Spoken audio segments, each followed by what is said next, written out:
नमस्कार बंधुरा आमी सुलेखा और आमी थाकी सुराटे। এই যে গুড়িয়া।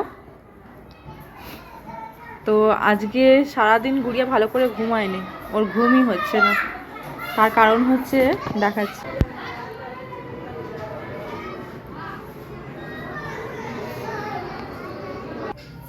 কারণ আমাদের বিল্ডিং এর উল্টো দিকে বিল্ডিং তৈরি হচ্ছে আর সেখানে ড্রিল মেশিনে সারা দিন সে কি আওয়াজ। এমনিতেই আমার মাইগ্রেনের সমস্যা, আমার মাথা জাস্ট যন্ত্রণায় ফেটে যাচ্ছে আর ও ঘুমাতে পারছে না, বারবার ঘুম থেকে উঠে পড়ছে। তো এই একটু আগে উঠলো, ওকে আমি জল খাইয়েছি। তো এবারে একটু পরে ওকে আমি সুজি আপেল করে খাইয়ে দেবো। আর আজকে আমি রান্না করব, দেখি ফ্রিজে কি আছে, চলো দেখা যাক। তো এই যে ফ্রিজে একটু কুমড়ো আছে, একটু কড়াইশুঁটি আছে আর একটা ফুলকপি আছে। তো আজকে ভেবেছিলাম কড়াইশুঁটির কচুরি আর আলুর দম করব, কিন্তু সেটা আর হবে না কারণ অতটা সময় আমার কাছে নেই থেকে।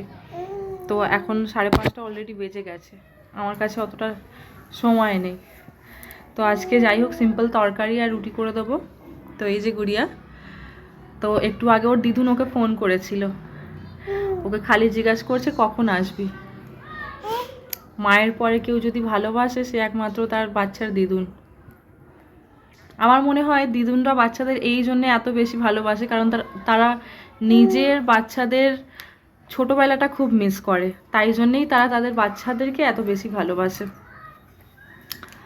তাদের সাথে তারা সেই ছোটোবেলাটা উপভোগ করতে ঠিকঠাক পারেই না, তাই জন্যেই ওরা তাদের বাচ্চাকে এতটা বেশি ভালোবাসে। কাজের প্রেশারের, পরিবারের চাপ, পরিবারের দায়িত্ব সব কিছু নিতে নিতে নিজের বাচ্চার সাথে তারা সময় কাটাতেই পারে না, উপভোগই করতে পারে না। মনে হয় এই তো সেদিনকে হলো, আর দেখতে দেখতে এত তাড়াতাড়ি বড় হয়ে গেল, দিন চলে যাচ্ছে, মাস চলে যাচ্ছে, বছর কেটে যাচ্ছে, এই করে করে শেষে যখন সময় হাতে পায় তখন আর সেই বাচ্চা থাকে না, সে অনেক বড় হয়ে গেছে, সে নিজের লাইফে ব্যস্ত হয়ে গেছে।